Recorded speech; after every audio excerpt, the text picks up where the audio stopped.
Senhor, e você tem nenhuma mudança naqueles novos trabalhos ali? Ou você está a ser aquele mesmo, senhor? Você tem que é novo para o bem qual, ou você está fica com o senhor Tsunami? Qual que é conceitos, a forma de hoje músicas? Contando mudanças que eu tive e se eu tive. E para morrer que eu tive. Yo, mudanças é teu, man. Por ser de Cabo Verde, um país pobre, pobre nem tudo de merca, porque tem mudanças, é grave, yo. Tem teu mudanças, entende? Então, e gosto, em termos de música, gosto de saber com novos estilos, monta flow e sabendo com trap, você entende? Sabendo com dancehall, um bocadinho de afro, você entende? Então, tem uh, cima evolução você também, sim, você te acompanha, que te importa é aquela mensagem, você entende? Yeah.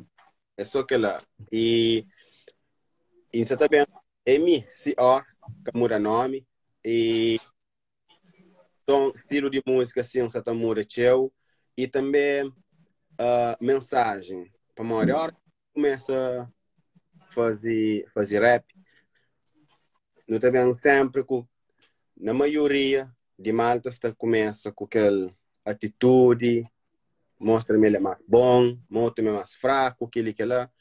Mas a mim, gosto, também mostra mais conhecimento nas minhas músicas, você entende? E mostra Deus, você entende? Caminhos.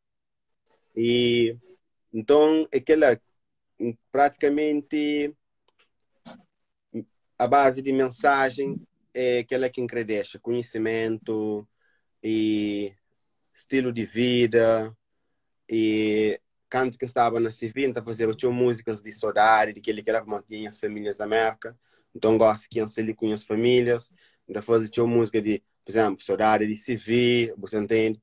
Fazia músicas de comunidade ali na América, você entende?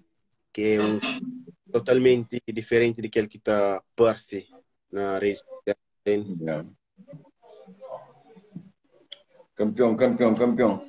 Um, senhor, se eu pudesse mudar coisa na boa como artista, na passado, coisa que eu mudar?